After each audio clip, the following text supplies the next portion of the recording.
सोनपुर गांव में सोमू नाम का एक गरीब किसान अपनी पत्नी उर्मिला के साथ रहता था। सोमू और उर्मिला बहुत ही मेहनती और ईमानदार थे। पिछले 2 दिनों से लगातार बारिश हो रही थी। मुझे तो लगता है आज भी यह बारिश बंद नहीं होने वाली है। हाँ, ऐसा ही लग रहा है। बादलों को तो देखो कितने काले हैं। अगर ये बारिश बंद नहीं हुई तो हमारा ये मिट्टी का घर जल्दी ही गिर जाएगा। हमने कितनी मुश्किलों से सिर छुपाने के लिए घर बनाया था। तुम सही कह रही हो, लेकिन ऊपर वाले की जैसी मर्जी होगी वैसा ही होगा। हम उसकी मर्जी के आगे कुछ भी नहीं कर सकते। सोमू और उर्मिला रात भर एक छतरी लेकर अपने घर के बाहर बैठे रहते हैं, लेकिन बारिश तो मानो उनका घर ही गिराने आई थी। सुबह होते होते उन दोनों का मिट्टी का घर गिर जाता है। अब क्या करेंगे हम? कुछ भी समझ में नहीं आ रहा है। मेरा तो दिमाग ही काम नहीं कर रहा। इस तरह हिम्मत हारने से कुछ नहीं होगा, कुछ तो करना ही पड़ेगा।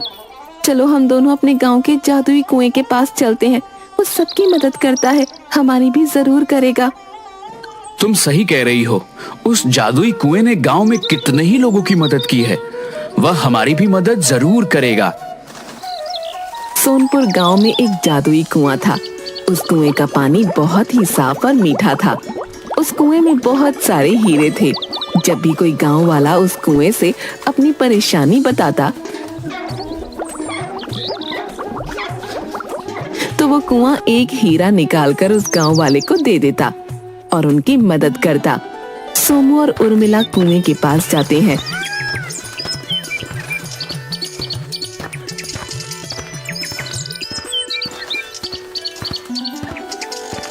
देखो तो इस कुएं का पानी कैसा चमक रहा है।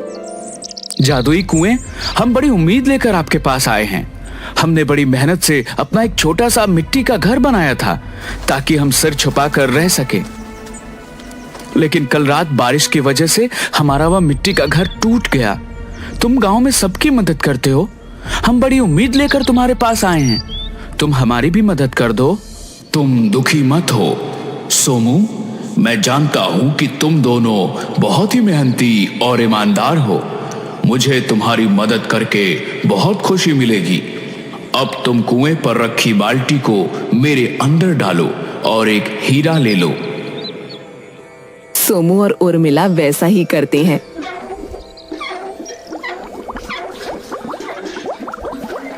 और एक हीरा ले लेते हैं। दोनों हीरे को देखकर बहुत खुश होते हैं। जादुई कुएं, तुम्हारा बहुत बहुत शुक्रिया। तुमने इस मुश्किल समय में हमारी मदद की। हम तुम्हारा ये एहसान पूरी जिंदगी नहीं भूलेंगे। वो दोनों हीरा लेकर चल पड़ते हैं। गांव के लोगों की मदद करना कुएं को बहुत अच्छा लगता था और गांव वाले उस कुएं से बहुत प्यार करते थे। मैं सोच रहा हूँ कि इस हीरे को बेचने शहर चला जाऊं। वहाँ मुझे इसके अच्छे पैसे मिल जाएंगे। तुम बिल्कुल ठीक सोच रहे हो। एक काम करो, शहर में तुम्हारे चाचा जी का बेटा रहता है ना, उसके घर चले जाओ। वो जरूर किसी अच्छी जगह पर इस हीरे का सौदा करवा देगा। मैं अभी निकल जाता हूँ ताकि कल सुबह तक हीरे का सौदा करके पैसे लेकर समय से वापस आ जाऊं। ठीक है, तुम अभी शहर के लिए निकल जाओ। सोमू शहर में रहने वाले अपने चचेरे भाई नंदू के घर जाता है।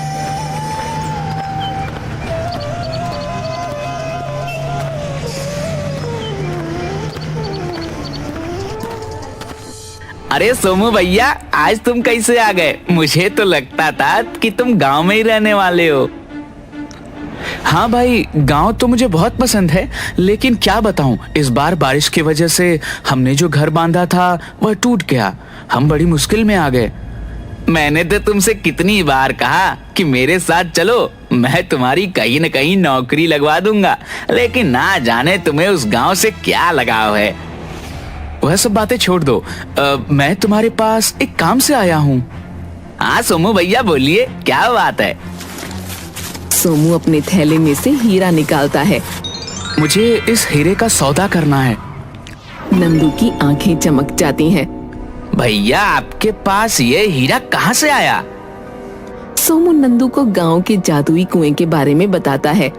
नंदू थोड़ा लालची किस्म का इंसान था और बिना मेहनत के पैसे कमाना चाहता था।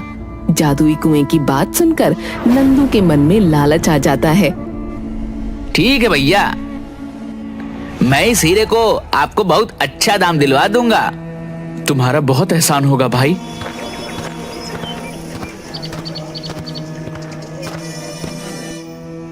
नंदू सोमू को हीरे के अच्छे दाम दिलवा देता है और सोमू गांव के लिए वापस निकल पड़ता है। सोमू को देखकर आ गए तुम, हो गया हीरे का सौदा।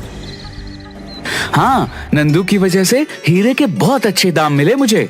अब जल्दी से अपना घर बनवा लेते हैं। घर नहीं, पक्का घर बनवा लेते हैं।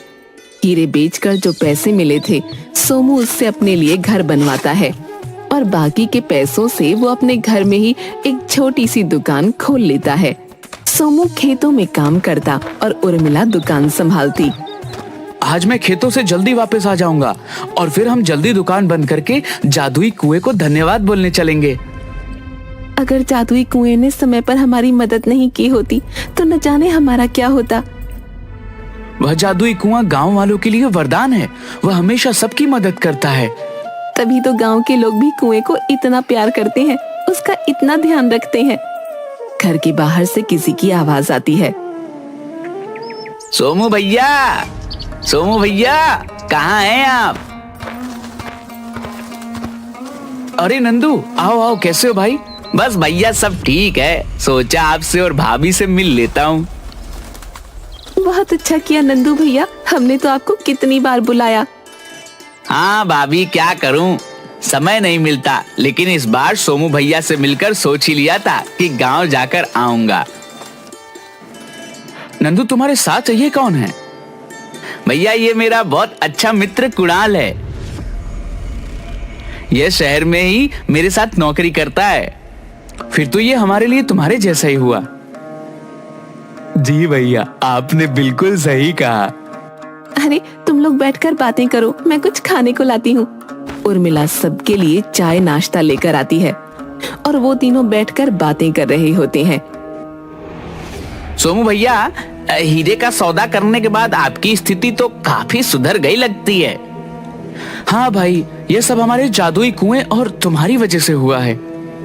नहीं भैया, जादुई कुएं ने आपको हीरा नहीं दिया होता तो मैं क्या कर सकता था। हाँ भाई, वह जादुई कुआं तो हमारे गांव के लिए वरदान है। वह हमेशा सबकी मदद करता है। जादुई कुआं? आप लोग ये क्या बातें कर रहे हैं, मुझे कुछ समझ नहीं आ रहा। हाँ दोस्त, इस गांव में एक जादुई कुआं है जिसमें बहुत सारे हीरे हैं। अगर कोई गांव वाला अपनी परेशानी लेकर कुएं के पास जाता है तो वह कुआं उसकी मदद के लिए एक हीरा निकाल कर देता है। यह क्या बकवास कर रहे हो तुम? मैं नहीं मानता इन बातों को। मैं सही कह रहा हूँ दोस्त, यकीन नहीं हो तो सोमू भैया से पूछ लो। हाँ कुणाल, नंदू सही कह रहा है। वह कुआं हमारे गांव के लिए वरदान है। वह हमेशा हम गांव वालों की मदद करता आया है। यह सब अंधविश्वास मैं नहीं मानता। भैया, क्या आप हमें वह कुआं दिखा सकते हैं? क्योंकि मुझे नहीं लगता कि कुणाल बिना कुएं को देखे हमारी बात पर यकीन करेगा। भोला सोमू नंदू और कुणाल की बातों में आ जाता है और उन्हें लेकर वो जादुई कुएं के पास जाता है।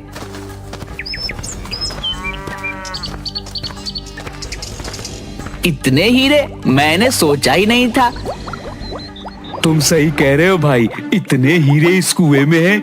अगर ये सारे हीरे किसी को मिल जाए तो वह राजा बन जाएगा। इस कुएं के बारे में एक बात बहुत प्रसिद्ध है। यह कुआं सिर्फ मजबूर लोगों की ही मदद करता है और एक बार में एक इंसान को सिर्फ एक ही हीरा देता है। कुएं के अंदर देखकर नंदू और कुणाल एक दूसरे को देखकर हंसते हैं और सोमू के घर रात गुजारने वापस चले जाते हैं। रात को सोमू और उर्मिला के सोने के बाद नंदू और कुणाल जादुई कुएं के पास जाते हैं। भाई, हमें किसी भी तरह ये सारे हीरे इस कुएं से निकालने होंगे। अगर ये सारे हीरे हमें मिल गए तो हमें कभी नौकरी करने की जरूरत नहीं होगी। हम दोनों रातों रात अमीर हो जाएंगे। लेकिन हमें यह काम बड़ी सावधानी से करना होगा। तुम सही कह रहे हो। चलो अब हम वापस चलते हैं और कल रात को सीधा शहर से गाड़ी लेकर आएंगे और रातों रात ये सारे हीरे निकाल कर वापस लौट जाएंगे। किसी को हम पर शक भी नहीं होगा। ठीक कहा तुमने। कल सुबह हम शहर जाने के लिए यहाँ से निकल पड़ते हैं। सबको लगेगा कि हम लोग तो वापस चले गए और किसी को हम पर शक भी नहीं होगा। कुणाल और नंदू दूसरे दिन सुबह शहर के लिए निकल जाते हैं और रात होते होते एक गाड़ी लेकर गांव के बाहर इंतजार करते हैं। देर रात दोनों जादुई कुएं के पास जाते हैं। भाई नंदू, तुम बोरे को पकड़ कर रखो और मैं इस बाल्टी से हीरे निकाल कर डालता जाता हूँ।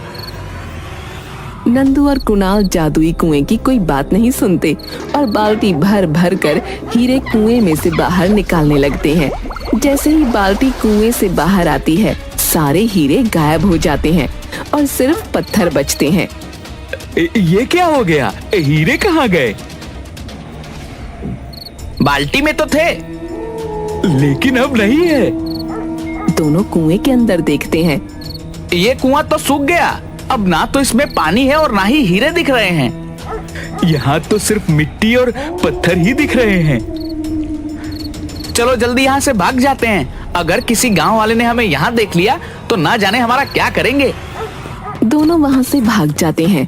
थोड़ी दूर पहुँचने के बाद ही अचानक से नंदू चिल्लाता है, कुणाल भाई, मुझे कुछ नहीं दिख रहा है। अरे तुम कहाँ हो? मैं यही हूँ। क्या हो गया तुम्हें? मुझे कुछ भी दिखाई नहीं दे रहा। मुझे अपना हाथ दो। ये लो, मेरा हाथ पकड़ो।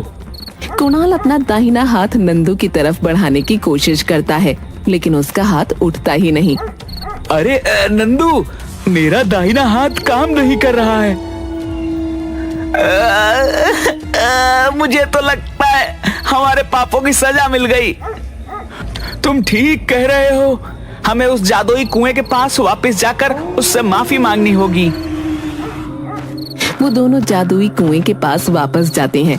दूसरी तरफ सुबह दो गांव वाले जादुई कुएं के पास मदद मांगने आते हैं और जब वो कुएं के अंदर देखते हैं तो कुआं सूख चुका होता है। जादुई कुएं, यह क्या हो गया तुम्हें? तुम सूख कैसे गए? मेरी मदद करो। मैंने हमेशा तुम गांव वालों की मदद की है।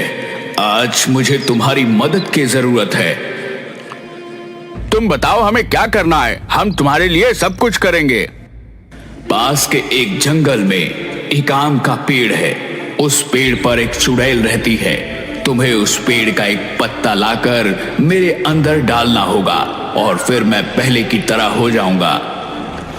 हम तुम्हारी मदद तो करना चाहते हैं, लेकिन चुड़ैल से बहुत डर लगता है।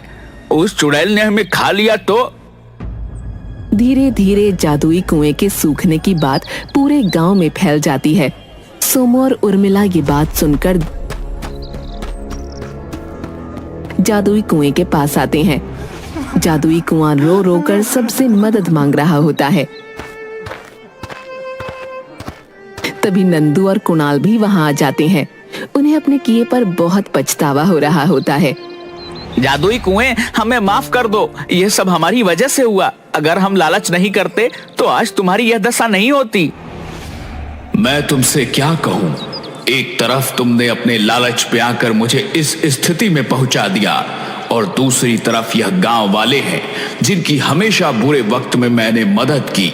आज मेरे बुरे वक्त में मेरी कोई मदद करने को तैयार नहीं है। नंदू और कुणाल को ही भेज दो, क्योंकि यह सब उनकी वजह से ही हुआ है। आप सब हमें माफ कर दीजिए। हमें अपनी गलती का एहसास हो गया है, लेकिन इस स्थिति में हम कैसे आम का पत्ता लेकर आएंगे? मैं तुम्हारी मदद करूंगा जादुई कुएं। तुम मुझे बताओ, तुम्हें पहले जैसा करने के लिए मुझे क्या करना होगा? पास के जंगल में आम के पेड़ पर चुड़ैल रहती है। तुम्हें उस पेड़ से एक पत्ता तोड़कर लाना होगा और मुझ में डालना होगा। मैं पहले जैसा हो जाऊंगा। जादुई कुएं, मैं अभी जंगल की तरफ जाता हूँ। उर्मिला और सोमू जंगल की तरफ निकल पड़ते हैं। वो जंगल के बीच में एक पेड़ के पास पहुंचते हैं और पेड़ से आवाज आती है, रुक जाओ, तुम आगे नहीं जा सकते हो। कौन हो तुम? सामने आकर बात करो। उस पेड़ में से एक परी निकलती है। मुझे पता है तुम दोनों जादुई कुएं के लिए आम का पत्ता लेने जा रहे हो, लेकिन उसे तोड़ना मुश्किल है क्योंकि उस पेड़ पर एक चुड़ैल रहती है जो पेड़ को छूने से पहले ही तुम्हें खा लेगी। परी रानी, जादुई कुएं ने हमें बताया था कि उस पेड़ पर चुड़ैल रहती है, लेकिन हम अपने जादुई कुएं को ऐसे नहीं छोड़ सकते। उसने हमेशा हम गांव वालों की मदद की है। अगर गांव वाले उस कुएं की मदद नहीं करना चाहते तो तुम दोनों अपनी जान क्यों गंवाना चाहते हो? मैं तुम्हें हीरों से भरा हुआ एक घड़ा देती हूँ, तुम उसे लेकर वापस चले जाओ। नहीं, हमें कुछ भी नहीं चाहिए। हमें जब जरूरत थी तो जादुई कुएं ने हमारी मदद की थी, और आज जादुई कुएं को हमारी मदद की जरूरत है। तुम दोनों बेवकूफ हो जो उस चुड़ैल का भोजन बनने जा रहे हो। परी रानी, हम सिर्फ जादुई कुएं की मदद करना चाहते हैं, क्योंकि हमें पता है कि बुरा वक्त कैसा होता है। जादुई कुएं ने हमें हमारे बुरे वक्त से बाहर निकाला था, इसलिए आज अगर हमें अपने प्राण गंवाकर भी उसकी मदद करनी पड़ेगी तो हम जरूर करेंगे। तुम दोनों मेरी परीक्षा में पास हुए। कौन सी परीक्षा? मैं तो तुम दोनों की परीक्षा ले रही थी। क्या तुम दोनों घड़ा भर के हीरे लेकर वापस जाते हो या सच्चे दिल से जादुई कुएं की मदद करना चाहते हो? तुम दोनों बहुत नेक दिल हो। तुम मेरी ये जादुई छड़ी ले जाओ। आम के पेड़ के पास पहुंचकर इस छड़ी से 7 बार गोल गोल घुमाना। इसके जादू से कुछ समय के लिए वो चुड़ैल सो जाएगी और तुम दोनों जल्दी से आम का पत्ता लेकर वापस आ जाना। सोमू और उर्मिला परी की जादुई छड़ी लेकर आम के पेड़ के पास पहुंच जाते हैं और जैसा परी ने कहा था वैसा करते हैं। जल्दी से आम का एक पत्ता लेकर वो वहां से वापस परी के पास आ जाते हैं। परी रानी, आपका बहुत बहुत शुक्रिया। आपने हमारी मदद की। यह लीजिए आपकी जादुई छड़ी। शुक्रिया तो मुझे तुम दोनों का करना चाहिए। वो जादुई कुआं मेरी बहन सोन परी है, जिसे एक जादूगर ने बहुत सालों पहले उसकी शक्तियों के साथ उसे कुएं में कैद कर दिया था। और उस जादूगर के जादू को खत्म करने के लिए जब मैंने कोशिश की तो उसने मुझे इस पेड़ में कैद कर दिया। बहुत सालों की तपस्या के बाद मुझे और मेरी बहन को एक योगी ने आशीर्वाद दिया कि जब कोई सच्चा मनुष्य निस्वार्थ भाव से हमारी मदद करने आएगा तब हम दोनों इस कैद से आजाद हो जाएंगी। और आज तुम दोनों की वजह से मैं और मेरी बहन उस जादूगर की कैद से आजाद हो जाएंगे। परी जी, क्या आप सच कह रही हैं? हमारा जादुई कुआं एक परी है? हाँ, मैं बिल्कुल सच कह रही हूँ। वो तीनों जादुई कुएं के पास वापस आते हैं। जैसे ही सोमू आम का पत्ता उस कुएं में डालता है, कुएं के अंदर से सोन परी बाहर आती है। तुम्हारा बहुत बहुत शुक्रिया। तुम दोनों के निस्वार्थ भाव की वजह से आज मैं और मेरी बहन उस जादूगर के जादू से मुक्त हो गए हैं। अब हम अपने परीलोक वापस जा सकते हैं। शुक्रिया तो आपका है, जो आपने इतने सालों तक इस कुएं में कैद रहने के बाद भी अपना स्वभाव नहीं बदला और हमेशा दूसरों की मदद की। मदद तो मैंने इस गांव में सबकी की, लेकिन आज जब मुझे मदद की जरूरत थी तो सबने अपना मुंह फेर लिया। मैं तुम दोनों का एहसान कभी नहीं भूलूंगी। और मैं नंदू और कुणाल को भी माफ करती हूँ। उन्होंने जो किया उसकी सजा उन्हें मिल गई है। नंदू, कुणाल और गांव वाले अपने किए पर बहुत शर्मिंदा होते हैं और सोन परी से माफी मांगते हैं। सोन परी और उसकी बहन परी लोग वापस चले जाते हैं और जाते जाते वो दोनों सोमू और उर्मिला के घर में हीरों से भरा हुआ एक घड़ा रख देते हैं।